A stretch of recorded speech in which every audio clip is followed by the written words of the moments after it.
Merry Christmas everyone! Sana po kayong lahat ay nasa mabuting kalagayan sa panahong ito at masayang nagsiselebrate ng Pasko kahit saan man sa mundo. Ngayon po ay binabahagi ko sa inyo ang aming mga preparasyon sa pag-celebrate ng Pasko dito sa Pilipinas.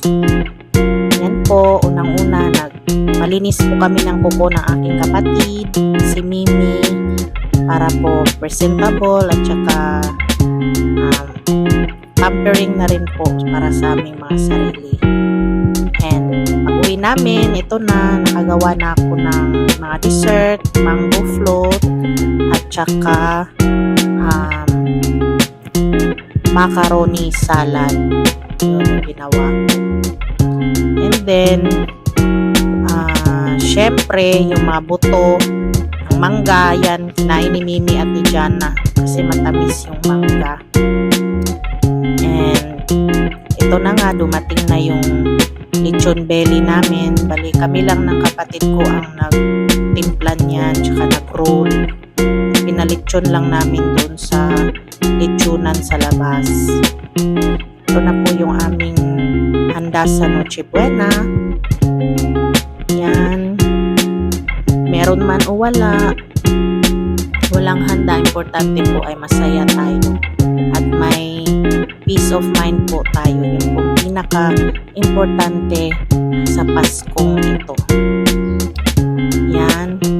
Bali, lumabas na kami kasi nagpa-fireworks yung kapitbahay namin. Ayan, yung timing naman at nasa likod ng bahay namin. Ang ganda. Yun. Tapos yung anak ko, si Iya, na maliit, kinarga ko siya. Ayun, para makita din niya yung fireworks. Ayan. So, I hope you enjoy this vlog. Thanks for watching and I hope you subscribe to our channel. Mga random vlogs lang po, mga karanasan sa buhay. Ganyan. Maraming salamat po sa inyong lahat. And ito, yung anak ko si Jana, tumatumbling na.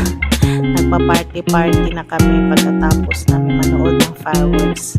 Yung eldest ko, si Isoy. And yung bunso, si Iya. Ayan.